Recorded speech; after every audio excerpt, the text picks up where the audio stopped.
Hello दोस्तों। आज part 4 है ग्रेट अवेकनिंग का। ऑलमोस्ट आज शायद कंप्लीट हो जाए ये। तुमने पहले पार्ट में आखिरी में स्टैनली कुब्रिक के बारे में जाना था। ये एक फिल्म डायरेक्टर था। इसमें बहुत सारी मूवीज़ में जो हिडन एजेंडाज हैं उनको एक्सपोज किया था इसने। जैसे कि एक मूवी थी इनकी आइज वाइट शर्ट नाम से। उसमें रिचुअल कैसे परफॉर्म करे जाते हैं एलीट्स और ये साइकोपैथिक के थ्रू। उस मूवीज़ में के 2-3 दिन बाद ही ये मार दिए गए। अब आप समझ जाओ कि वो अपने आप मरे थे या किसी ने मार दिया गया था। तो इन्होंने जो मून लैंडिंग जो शूट हुई थी वो भी इन्होंने ही की थी। बहुत सारी वीडियो में एक्सपोज करते हुए मिले हैं ये, बट वो वीडियो यूट्यूब पे तो होगी नहीं, सीधी सी बात है। नासा कवर अप कि कैसे जो नासा है ये चीज़ों को मैनिपुलेट करके पब्लिक के सामने वो पब्लिक के सामने लेकर आता है। कोई भी इमेज हो वो बहुत सारी फोटोशॉप से ही लाई जाती हैं क्रिएट करके। नासा के डार्क मिशंस। नासा बहुत सारी चीज़ें जानता है पर वो जनता को नहीं बताता। बहुत सारे डार्क मिशंस होते हैं। जैसे इसके बारे में हम आगे जानेंगे कैसे कि अलग अलग प्लैनेट्स पे ट्रेड चल रही होती है। बहुत सारी डील्स ईटीज के साथ और भी बहुत कुछ।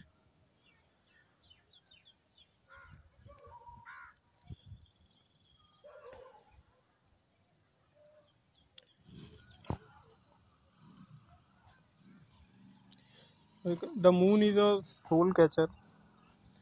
John Lear. John Lear father of conspiracy कहा जाता है इन्हें। और इन्होंने ये स्टेटमेंट दी थी the moon is a son catcher sorry.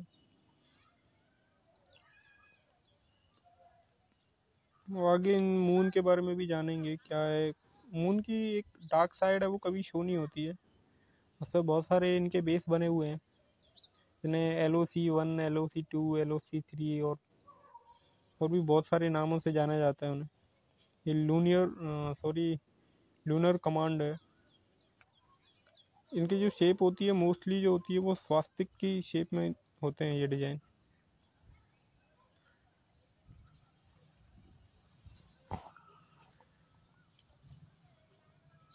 Law of one ये बुक है। इनको हायर एंटिटीज डिस्कशन किया है और उन्होंने बहुत सारी चीज़ें एक्सप्लेन की हैं। और ये बुक बहुत बड़ी है, ऑलमोस्ट 2000 पेजों की है, बट सीखने को बहुत कुछ मिलेगा इसमें से। और आपको मस्ट पढ़नी चाहिए ये बुक। डेविड विलकॉक है जिन्होंने ये मैप क्रिएट किया है। ये 1111 सिंक्रोसिटी नंबर है, एंजल नंबर है। जब ये आपको दिखाई देने लगता है अवेकनिंग के टाइम तो मतलब बहुत कुछ अच्छा होने वाला है आपके साथ। और ब्लू एवियंस एक बहुत हायर एंटिटीज़ हैं, हायर डायमेंशंस की। इनकी ऑलमोस्ट हाइट 10 से 15 फीट के बीच में होती है।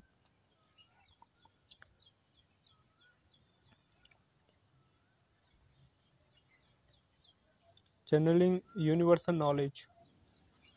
जो भी यूनिवर्स की नॉलेज है, जैसे कि बहुत सारी चीज़ें जो हम लोग नहीं जानते हैं, जो अवेकनिंग के टाइम या अपनी चक्रास एक्टिवेटिंग के लिए और हीलिंग के टाइम बहुत सारी चीज़ें रिक्वायरमेंट होती हैं।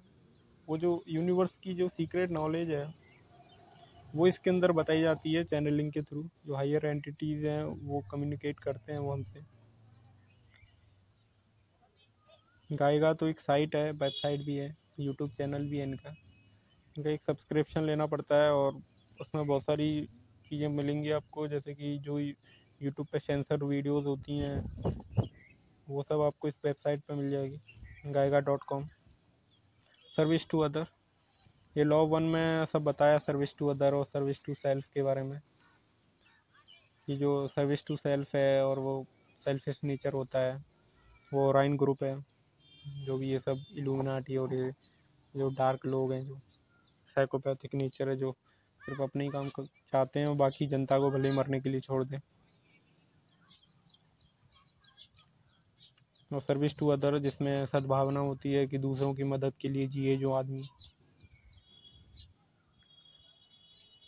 जिसकी कन्फेडरेशन भी हेल्प करती रहती है।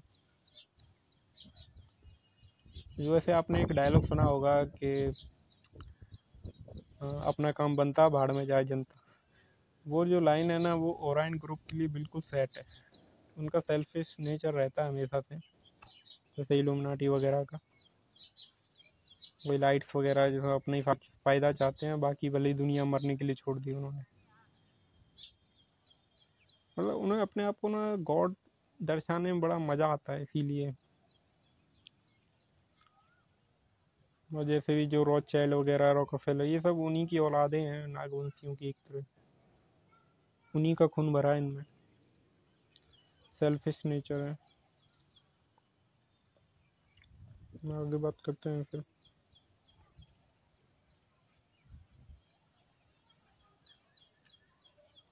इसमें फ्री एनर्जी है 0 पॉइंट।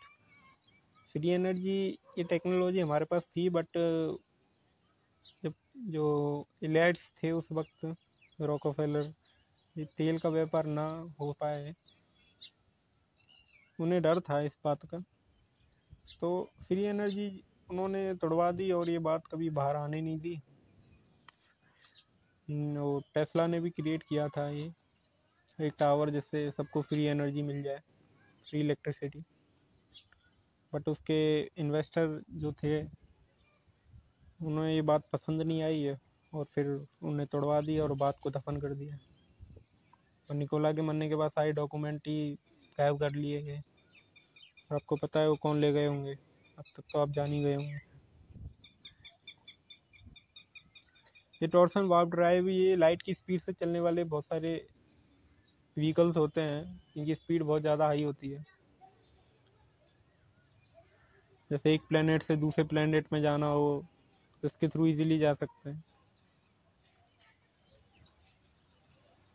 मालडेक एक प्लेनेट था जो लड़ाई के टाइम एक्सप्लोड हो गया।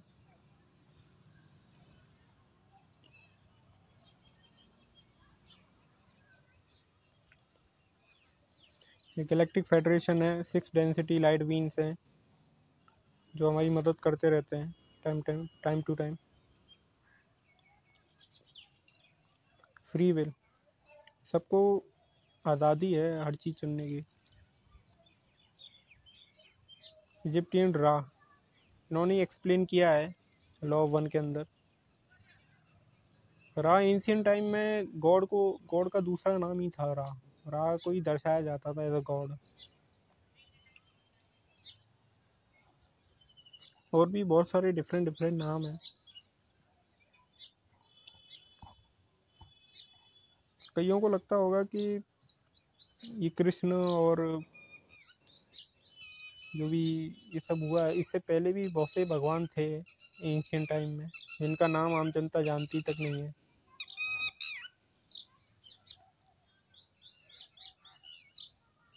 लाइफ ऑन मार्स, मार्स पे भी जीवन है, बहुत सारी अंडरग्राउंड सिटीज़ भी बनी है उस वहाँ पर।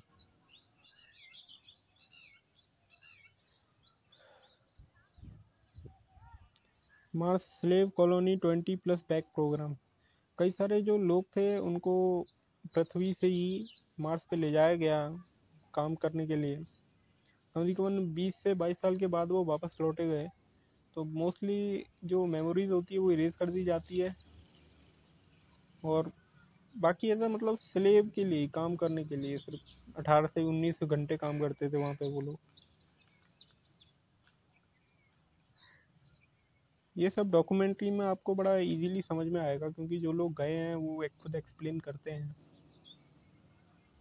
जमकेट portals, underground bases, inner Mars civilisation,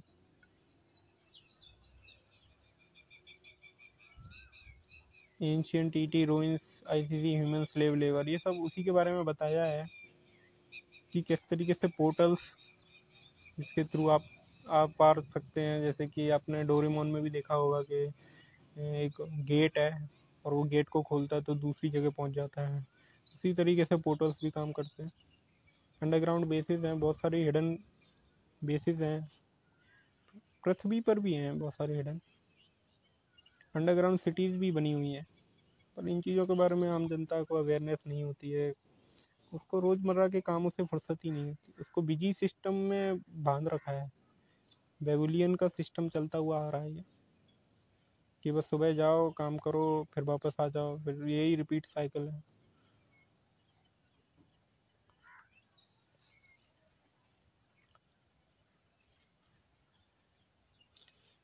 हालांकि जो ह्यूमंस हैं वो मार्स पे से 1930 से हैं, बहुत लंबे टाइम से हैं, बट अवेयरनेस बहुत कम लोगों को ही है इन चीज़ों के बारे में।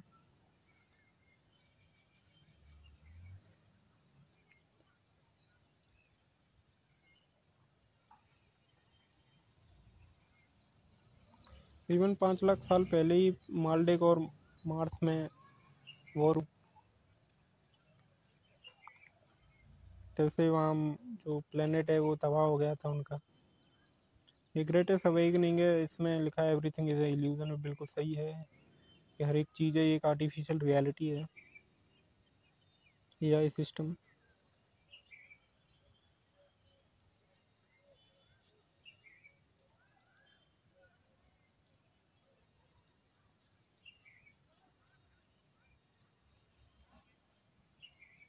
महर्षि इफेक्ट में क्या हुआ था कि एक एक्सपेरिमेंट किया गया था कि बहुत सारे लोग अगर एक साथ मेडिटेशन करते हैं तो उसका जो इफ़ेक्ट है वो बहुत ज़्यादा लोगों में दिखाई दिया। उधर वायलेंस कम हो गया, बीमारियां ख़त्म होने लग गई, और बिल्कुल पीस और शांति बनी रही उधर। तो अगर कुछ इंडिविजुअल भी एक ग्रुप में कुछ लोग काम करते हैं, मेडिटेशन करते हैं ग्रुप में, तो उसका असर भी उनके आसपास बहुत ज़्यादा इफ़ेक्ट में पड़ेगा।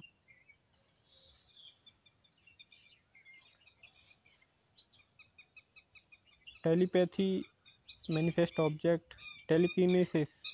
टेलीकिनेसिस का मतलब है अपने माइंड की पावर से चीज़ों को मैनिफेस्ट कर देना, चीज़ों को मूव कर देना, बदल देना जगह, उसके बारे में बताया है।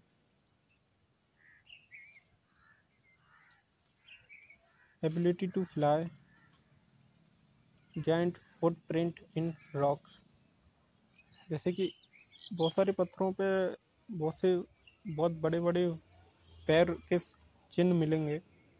जैसे हमारे बुक्सों में भी दिया हुआ है इन चीज़ों के बारे में। लेविटेशंस मतलब एक एयर में ही चीज़ों को लेविटेट करा देना बिना कोई सपोर्ट के। Service to other, forgiveness, Buddha minds, बिल्कुल पीस, कंपेशन और हायर इंटेलिजेंस, ये मेडिटेशन के थ्रू ही आएगी इस स्टेट पे जाने के लिए। कंपेशन का मतलब होता है दया भावना। इकोनोमिनिटी, सॉरी, इसका मतलब होता है पेशेंस, धैर्य। बार्डो, बार्डो एक स्टेट है आत्मा की, सोल की, मरने के और रीबर्थ के बीच की। मेडिटेशन रिक्पा, रिक्पा जो है वो एक मतलब रिक्पा मतलब इंटेलिजेंस को दर्शाया, ग्राउंड रियलिटी को दर्शाया। ये मेडिटेशन की स्टेट एक फॉर्म है जिसमें तुम इन चीज़ों के बारे में जानते हो, existence, awakening, ground reality, awareness, इन सब में।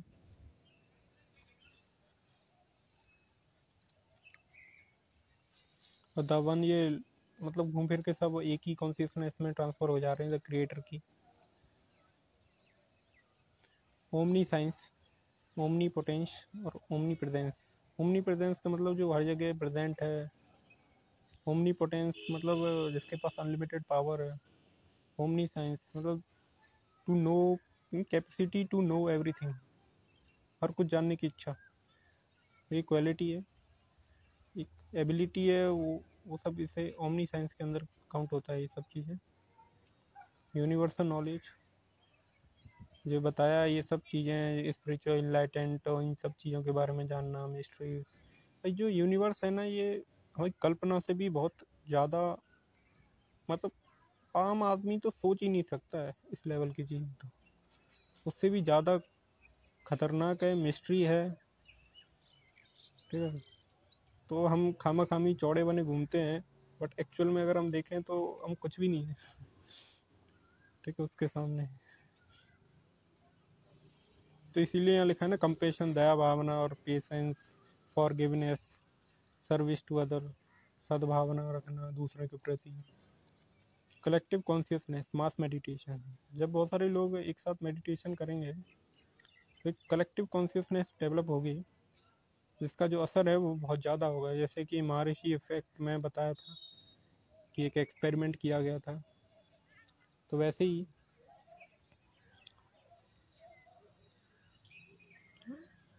यहाँ पे लिखा है सर्विस टू अदर। हमें ओराइन ग्रुप से डिफरेंट इसीलिए हम हैं क्योंकि हमारे पास ये सर्विस टू अदर है, और हम लॉ वन की ये जितने भी नियम है वो सब हम जानते हैं ऑलरेडी, ठीक है। और ये हमारे पुराणों में और ग्रंथों में भी मिलेगा ये सब चीज़ें।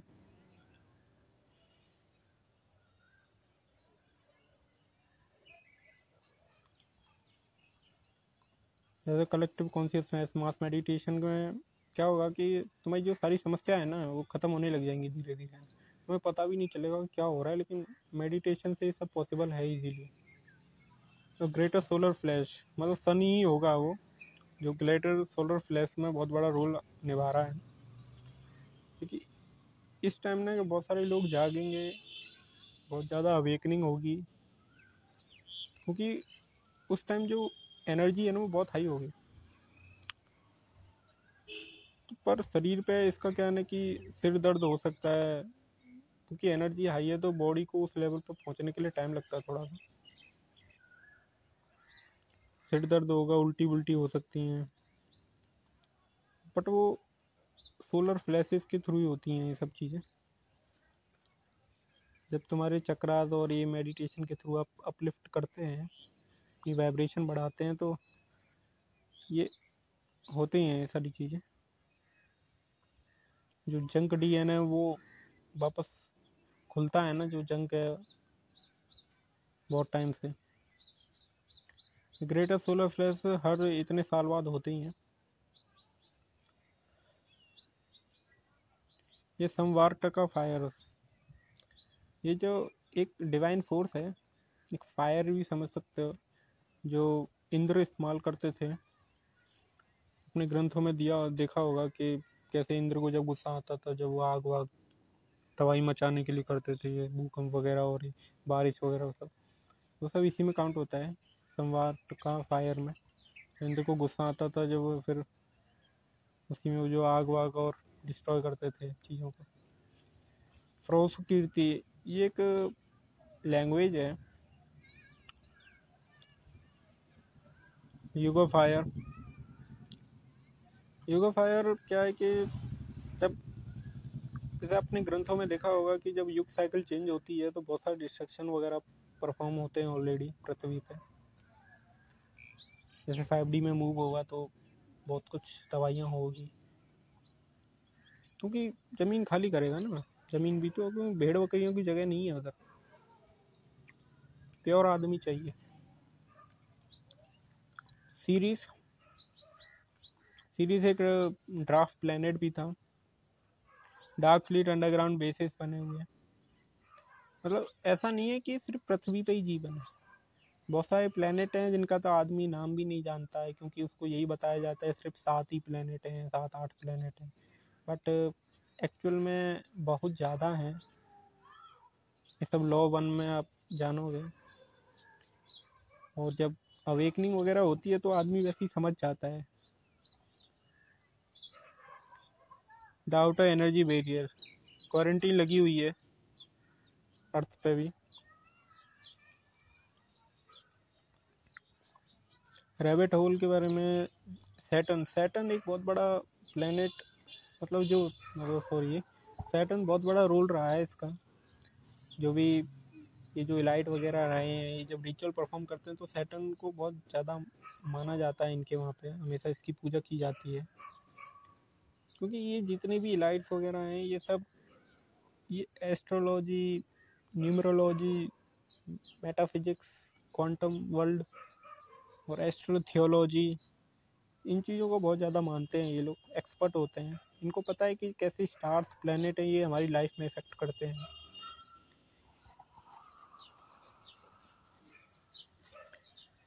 तो एंशियंट टाइम में और आज भी ये गॉड ऑफ इविल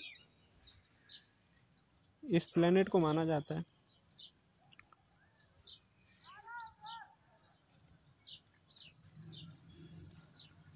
और भी बहुत कुछ है इसके बारे में जानने के लिए।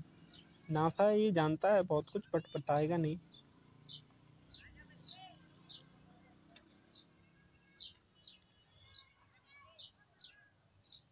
ये किताब का है रिंग मेकर ऑफ सैटर्न, इसमें बहुत कुछ दिया है इनके बारे में, सैटर्न्स की रिंग्स के बारे में। और इसमें भी मैं बहुत कम चीज़ें बता रहा हूँ, बल्कि ओवर व्यूज़, क्योंकि वीडियो डिलीट भी हो सकती है, इसमें कोई वो नहीं है, क्योंकि बहुत से चैनल डिलीट हो चुके हैं ना, तो अब उम्मीद छोड़ दिया हमने यूट्यूब की तो वैसे भी।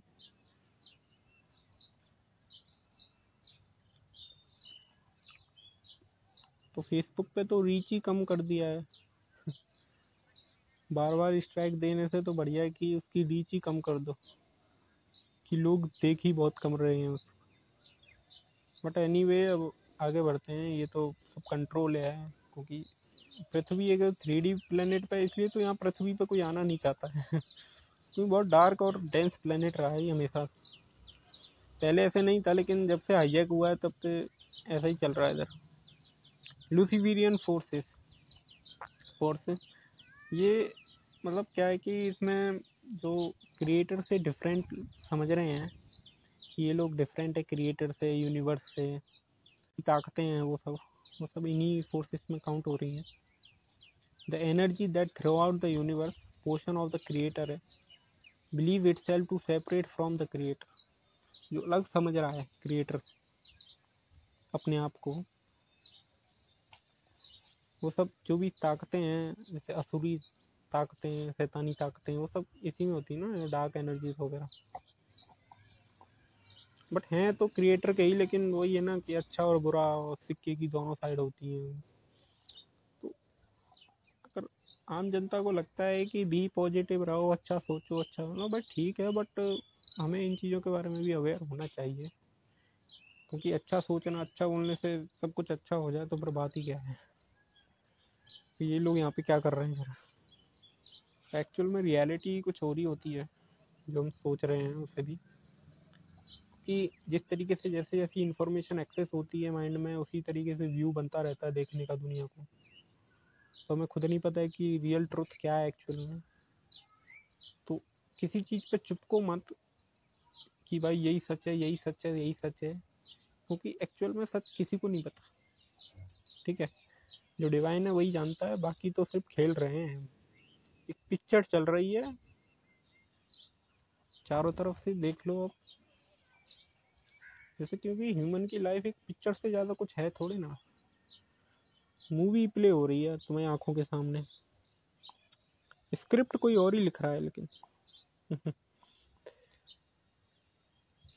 जो बात करते हैं ये डार्क और रेप्टिलियंस एलायंस, ये जितने भी बुरे जो होते हैं ना, जिन्होंने ही टेक्नोलॉजी बहुत दी है इनको, इन्हीं के पास जो लाइट्स वगैरह हैं, ये सब इसी में डील करते रहते हैं टेक्नोलॉजी, क्योंकि इनको पावर का बहुत भूख है, इसीलिए ये हमेशा एकदम गॉड बना रहना चाहते हैं, ताकि जितने भी जो जनता है वो भेड़ बकरियों की तरह पलती रहे, और राज हम करें इस पूरे प्लेनेट पे। तो उन्हें टेक्नोलॉजी देते रहते हैं और ये ह्यूमन ट्रेड्स करते रहते हैं, सेक्रीफाइसेस, रिचुअल्स, जिससे इन्हें पावर मिलती रहती है। नॉलेज तो मिल ही जाएगी इनके, क्योंकि नॉलेज होती है ना, तो फिर तो इजीली आदमी बहुत कुछ पावर हासिल कर ही लेता है।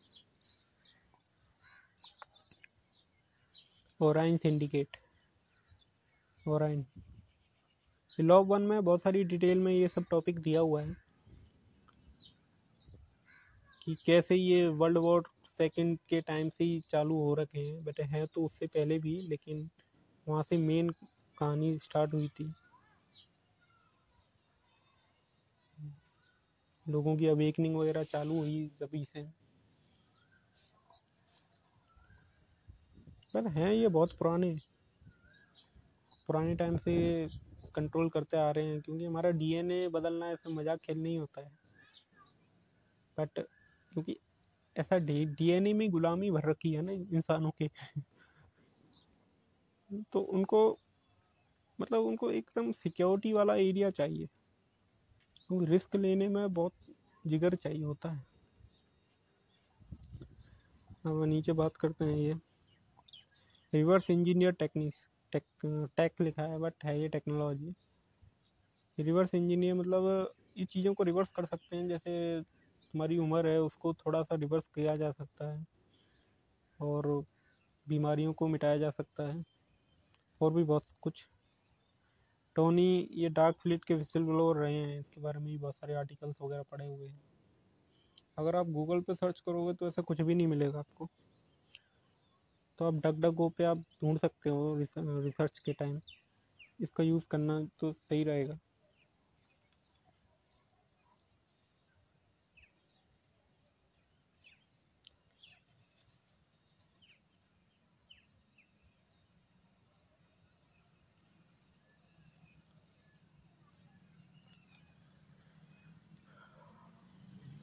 हम्म,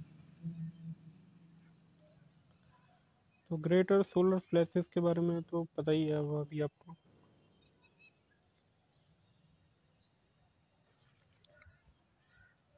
हाँ, द सन के बारे में बात करते हैं। सन एक पोर्टल है। जैसे कि आप मान लो कि एक रेनबो है, ठीक है। अब वो जो रेनबो है वो हमें दिखाई तो दे रहा है, लेकिन हम अगर उसके पास जाएंगे और हम उसको पकड़ेंगे तो हम उसे पकड़ नहीं पाएंगे, ठीक है।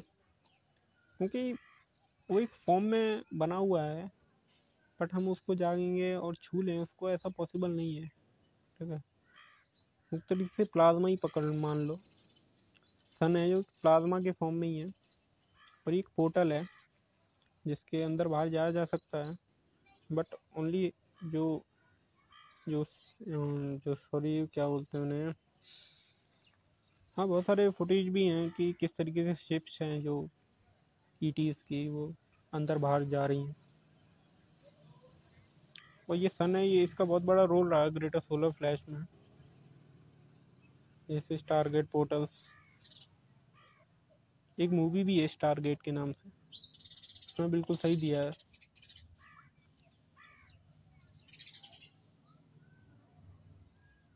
हाँ, survivor of greater solar flash will depend on their mental spiritual and states.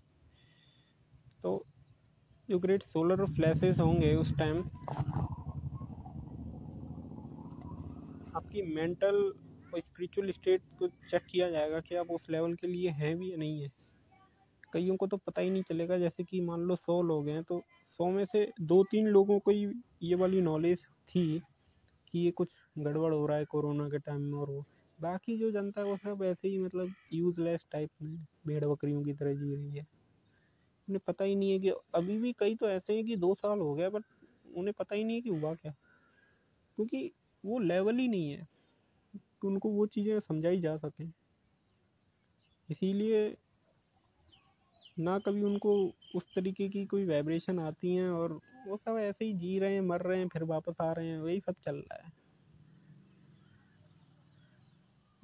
ये साइकिल चलती रहेंगी, बट क्रिएटर का तो यही है कहना है कि तुम आओ अपनी चक्रात वगैरह क्लियर करो, कंप्लीट करो उसको, बस मूव ऑन नेक्स्ट डायमेंशंस में, और सीधा क्रिएटर से जाके मिलो। बट एक अर्थ का रूल है कि जब भी तुम अगर इस प्लेनेट पे आते हो तो याददाश्त मिटा दी जाती है, बट कई जो हैं वो मेडिटेशन के थ्रू वो प्राप्त कर सकते हैं, ऐसी बात नहीं है।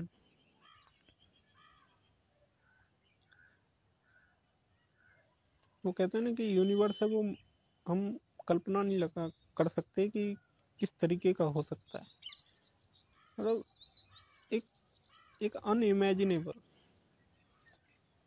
कोई शब्द नहीं होते ना कई चीज़ों को एक्सप्रेस करने के लिए। जैसे AI originate from another reality many trillions of year ago. जैसे कि आपके सामने जो दुनिया दिखाई दे रही है आपको, एक तरह इल्यूजन ही समझ लो आप इसे।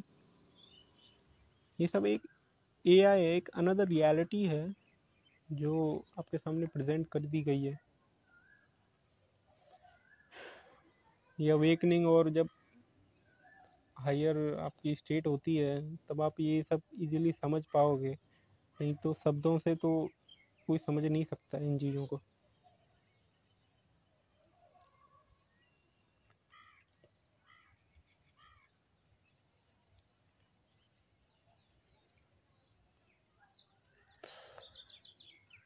ये रेप्टिलियंस जो कि एलाइट्स वगैरह इन सबको कंट्रोल करते रहते हैं, उन्हें ऊपर से ऑर्डर मिलता है, एलाइट्स आगे परफॉर्म करते हैं। और रेप्टिलियन जो भी हैं डार्क एंटिटीज़, वो उनको जो भी चाहिए वो दे देते हैं, कोई नॉलेज या कोई पावर वगैरह ये सब।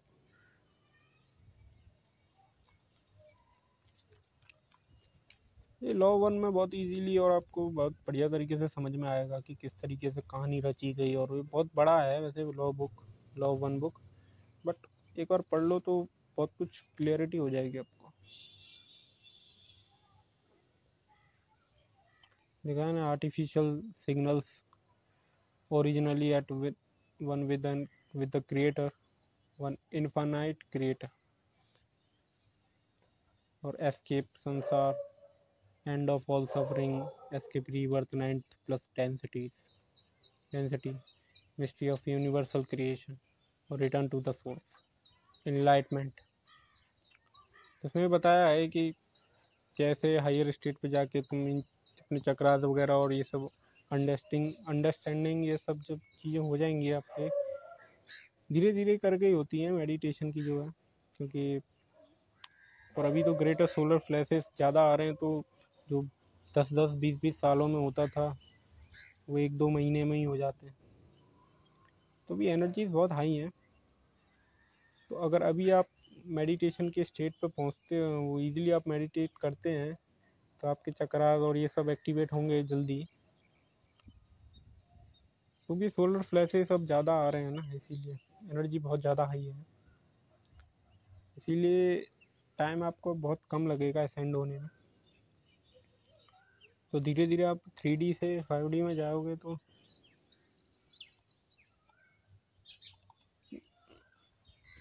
कि जितने भी दुख संकट हैं सब खत्म हो जाएंगे। ये जितने भी है ना वो सब पृथ्वी पे ही हैं, क्योंकि ये बहुत ही डेंस प्लेनेट रहा है 3D से। यहाँ पे हर चीज़ के लिए पैसा देना पड़ेगा तुम्हें, मतलब एनर्जी और एकदम खून खराबा, दर्द, दुख, संकट, मैट्रिक्स, माया जाल पूरा फंसा हुआ है ये। इन सबको समझना और आगे बढ़ना ही, क्रिएटर में जाके मिलना, कि हर सोल का यही तो गोल होता है। और थोड़ी ना वो यहाँ पे पृथ्वी पे भेजा गया है वो गाड़ी घोड़ा बालक बच्चे पढ़ाओ और फिर ये सब एक जाल है और कुछ नहीं है, मैट्रिक्स के अंदर ही फंसा है। कि ये सब, क्योंकि ये सब चीज़ें करेगा तभी तो आदमी मैट्रिक्स में फंसा रहेगा, और जो रेप्टिलियंस वगैरह हैं वो आराम से फूलेंगे, एकदम मस्त तरीके से जिएंगे वो लोग, क्योंकि हमारी एनर्जी सक हो रही है ना इसीलिए। और वो हमेशा बिजी रखते हैं लोगों को, ताकि अगर आदमी अगर जो खाली हो तो कुछ सोचे। तो आदमी को इतना बिजी कर दो काम में कि आदमी के अंदर ताकत ही ना बने सोचने समझने की। हाँ, तो वो काम अपने लिए क्या करेगा, कुछ नहीं। तो ये किस तरीके से ये स्टार्टिंग से एंड तक जो हमारी लाइफ साइकिल है, जैसे कि पैदा हो, पढ़ाई लिखाई करो, पढ़ाई लिखाई भी वो जो उन्होंने दी है फिर नौकरी करो, फिर शादी बाल बच्चे, फिर वही रिपीट साइकिल करो। तो ये सब चीज़ों के लिए नहीं पृथ्वी पर भेजा होता। तो बाकी भी बहुत सारी जो इन्फॉर्मेशन है वो हाइड होती है, क्योंकि यूट्यूब वगैरह पे तो हम ऐसे नहीं बता सकते हैं चीज़ों को, कि जब तक कोई डार्क सीन नहीं देखता ना कि डार्क रियलिटी क्या है। क्योंकि सच कई बार कड़वा ही होता है, ये जो डायलॉग है ना बिल्कुल सही है। जो कहते हैं ना बी पॉजिटिव, अच्छा सोचो, चलो ठीक है भाई सोच लेंगे, बट कुछ तो पता हो रियलिटी क्या हो रही है एक्चुअल में, रियल आंसर क्या है, ट्रुथ क्या है। क्योंकि अच्छा सोचने से यार अगर सब हो जाता तो फिर इतना आतंकवाद और इतना क्यों भुखमरी और ये सब चीज़ें क्यों होती, दुख संकट। क्योंकि कोई बुरा थोड़ी ना सोच रहा है। क्योंकि बचपन से यही सिखाया जाता है ना कि अच्छा सोचो। जब सब सोच ही अच्छा रहे हैं तो फिर ये कुछ तो गड़बड़ है ना फिर तो। कि या तो तुम सच नहीं जानते, या ये रियलिटी से थोड़ा दूर हो तुम लोग। बट अंडरस्टैंड करना और फिर आगे बढ़ना हायर डायमेंशंस में, यही गोल होता है वैसे हर सोल का, क्रिएटर में जाके मिलना। तो आज ये मैप ऑलमोस्ट ख़त्म ही हो जाता है। बाकी अब अगर आप इन चीज़ों के बारे में रिसर्च करना चाहो तो डक डक गो पे ही जाना। गूगल तो बहुत सारी चीज़ों को हाइड ही करता रहता है।